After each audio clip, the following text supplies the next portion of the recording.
Hello friends, अभी सुबह के 4:18 हो रहे हैं मॉर्निंग, है ना। बाहर भी अंधेरा है इस वक्त और मैं ये लेक्चर रिकॉर्ड कर रही हूँ। और ये आज मैं ना आपको ऐसे रिकॉर्ड करूंगी, मतलब मैं अपनी शक्ल ना दिखा के मैं आपको ऐसे प्रॉपर बताऊंगी कि मनी ट्री का मतलब क्या है, ठीक है। और चलो फिर शुरू करते हैं। तो फ्रेंड्स, मैं मनीषा रावल आपका स्वागत करती हूँ अपने चैनल पे, ठीक है। मेरा चैनल है मनी ट्री विद मनीषा। अगर आपने अभी तक सब्सक्राइब नहीं किया तो कर लीजिए प्लीज, तो कर लीजिए आप। और क्योंकि मैं अब आपको ना मतलब एग्रीकल्चर के तरीके से मनी ट्री बनाना सिखाऊंगी शेयर मार्केट में, ठीक है। तो इसका आज मैं स्टेप 1 बता रही हूँ आपको। जो भी लोग नए हैं और जिनको शेयर मार्केट के बारे में कुछ नहीं पता या फिर शेयर मार्केट में नुकसान उठा रहे हैं, मैं आपको बड़े रीजंस बताऊंगी एक साथ में। और आप मतलब जिनको बिल्कुल भी नहीं पता कि शेयर मार्केट में काम कैसे होता है, चीजें कैसे डेवलप होती हैं, ये लेक्चर स्पेशली उनके लिए है, ठीक है। तो हम देखो, ये मनी ट्री है जो मैंने आज से 10 साल पहले लगाया होगा कम से कम। हाँ, जब सबसे पहले मैंने इन्वेस्टमेंट की शुरुआत की थी वो था मेरा ऑलमोस्ट 2013 या 14 का टाइम था वो मेरा।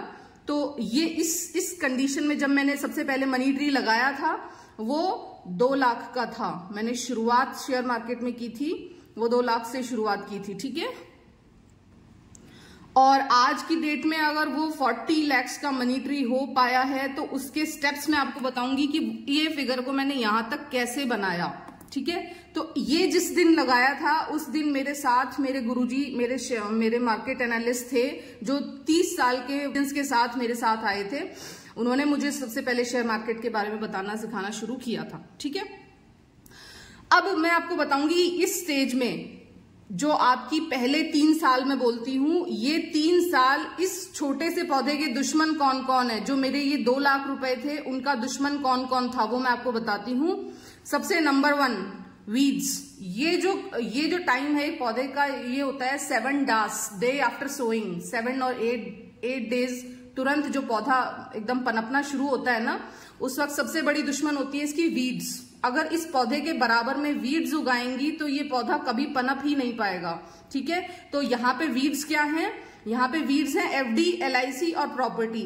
अगर आपने अपनी सेविंग्स में से एलआईसी, प्रॉपर्टीज खरीदना और एफडी करवाना जारी रखा तो आपका ये पौधा पनप नहीं पाएगा। आप 1-2 लाख रुपए, 50 लाख रुपए, 1-2 लाख रुपए, 50,000 रुपए, 10,000 रुपए तो यहां लगाएंगे और बाकी का पैसा कहां लगा देंगे, एफडी में और एलआईसी में और प्रॉपर्टी में। तो आपका ये वाला पौधा कभी पनप ही नहीं पाएगा।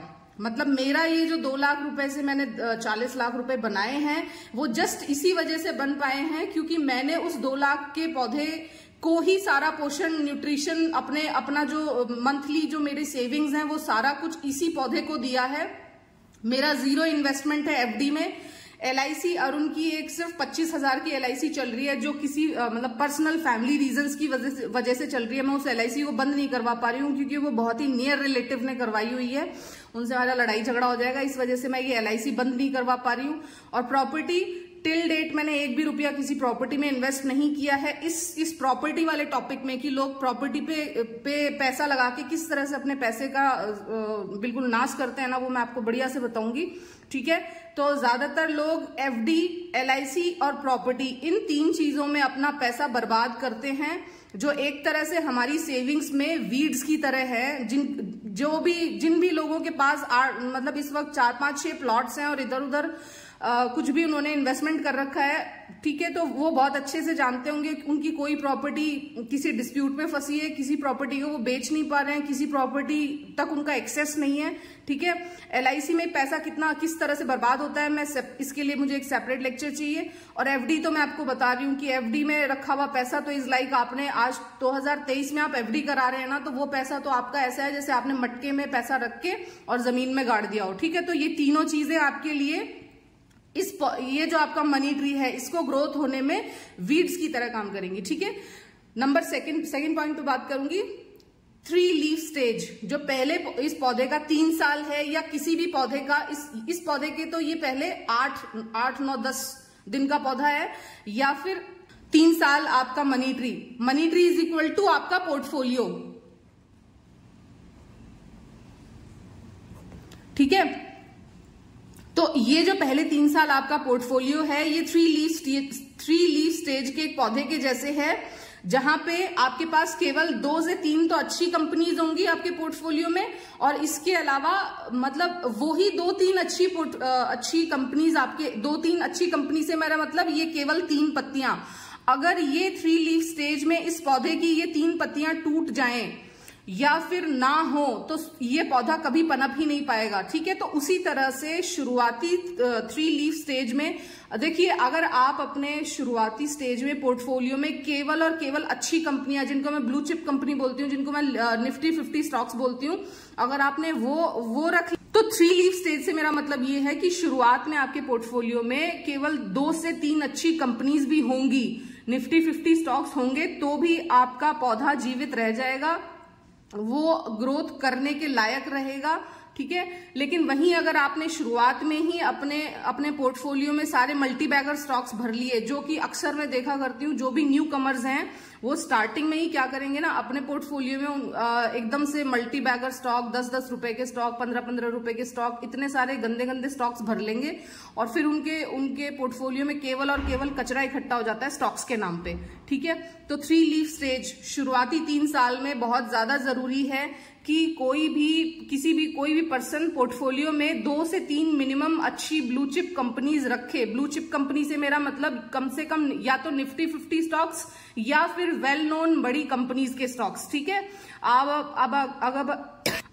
अगर आपने शुरुआत में ही आके प्रकाश पाइप्स और अजंता और XYZ, मुझे नहीं पता, मैं ऐसे एकदम बेकार मतलब नाम ले रही हूँ रैंडम, किसी भी मनीषा ट्यूब्स, मनीषा पाइपलाइंस, ऐसे करके जिन कंपनीज का कोई सिर पैर नहीं है, कोई अस्तित्व नहीं है, अगर आपने इस तरह की कंपनीज लेना स्टार्ट कर दिया मल्टी बैगर स्टॉक्स के चक्कर में और जल्दी पैसा कमाने के चक्कर में, तो फिर आपका ये जो मनी ट्री है ये ग्रोथ नहीं कर पाएगा, ये यहीं मर जाएगा। ठीक है, अगर ये 3 पत्तियां भी इसमें नहीं होंगी इस पौधे में तो ये यहीं खत्म हो जाएगा। इसलिए जरूरी है कि शुरुआती 3 साल में आपके पास कम से कम 3 से 4 अच्छी कंपनी हो, अच्छी मतलब ब्लू चिप कंपनीज हो। इसके अलावा आप छोटी छोटी कंपनीज में मल्टी बैगर स्टॉक्स में निवेश कर सकते हैं, लेकिन आपका मेजॉरिटी ऑफ द निवेश थोड़ा अच्छी कंपनी में होना चाहिए। एटलीस्ट 50% ऑफ योर मनी, 50% आपका पैसा कम से कम ब्लू चिप कंपनीज में होना चाहिए। लेकिन मैंने अक्सर देखा है कि केवल उनके पूरे पोर्टफोलियो में केवल 1 या 2 कंपनी अच्छी होंगी, इसके अलावा 8 से 10 कंपनी उनके मतलब पोर्टफोलियो में कचरा भरी होती हैं। तो इस तरह के लोगों को स्टार्टिंग में शेयर मार्केट में बहुत दिक्कत आती है। ठीक है, और थर्ड में बात करूंगी सनलाइट और इरिगेशन, मतलब कि एक पौधे को पनपने के लिए सबसे ज्यादा जरूरी क्या है इस स्टेज में? सनलाइट। अगर उसे किसी भी दिन सनलाइट नहीं मिली पौधा मुरझा जाएगा। और इरिगेशन, अगर उसे सही ढंग से पानी नहीं मिला सही टाइम पे तो भी पौधा बिल्कुल मुरझा जाएगा शाम तक। इतने स्टेज पे पौधा एक दिन भी बिना सनलाइट और बिना इरिगेशन के एग्जिस्ट नहीं कर सकता। उसी तरह इसके लिए ये दोनों चीजें क्या है? Nifty breakdown. निफ्टी किसी भी वक्त कोई भी चाल ले लेता है, इसका कोई सिर पैर नहीं है। किसी भी एनालिस्ट को या किसी को भी नहीं पता, चाहे मार्केट में कोई 1000 साल से काम कर रहा हो, किसी को भी नहीं पता कि निफ्टी कब ब्रेकडाउन होना शुरू हो जाए, कब क्या रीजंस बन जाए और निफ्टी ब्रेक होना शुरू हो जाता है। ठीक है, और इसी तो निफ्टी ब्रेकडाउन, इंटरनेशनल क्राइसिस, उसका भी किसी को भी नहीं पता कि जापान में कब क्या हो जाएगा, चाइना में कब क्या हो जाएगा, अमेरिका में कब क्या हो जाएगा। ठीक है, क्रूड फ्लक्चुएशन का भी किसी को नहीं पता कि कब ओपेक कंट्रीज किस तरह का क्या नियम बना दे, क्या रूल बना दे। और इंडिया अपने टोटल कंजम्पशन का 80% क्रूड पूरा इंपोर्ट से आता है। तो ऐसी कंडीशन में इंडिया इस क्रूड फ्लक्चुएशन के लिए बहुत ज्यादा वल्नरेबल है। बाहर ओपेक देशों द्वारा लिया गया एक छोटा सा डिसीजन भी इंडियन इकोनॉमी को बहुत बड़ी तरीके से प्रभावित करता है। और उसी तरह से डॉलर डांसिंग, इंडिया का मेजॉरिटी 99% ऑफ द इनका व्यापार है, जो भी ट्रेड है, इंटरनेशनल ट्रेड है, वो सब डॉलर टर्म्स में हो रहा है। हालांकि अभी कुछ 1-2 सालों से करेंसी स्वैप एग्रीमेंट्स होने लगे हैं हमारे दूसरे देशों के साथ, जिसके चलते थोड़ा सा मतलब सुधार हुआ है। अभी जो हमने रशिया से ऑयल खरीदा था उसमें भी हमने काफी कुछ हिस्सा पैसे में पे किया है। मतलब जो व्यापार का माध्यम था वो रुपी एंड रूबल था, डॉलर का उसमें कोई कम यूज हुआ था।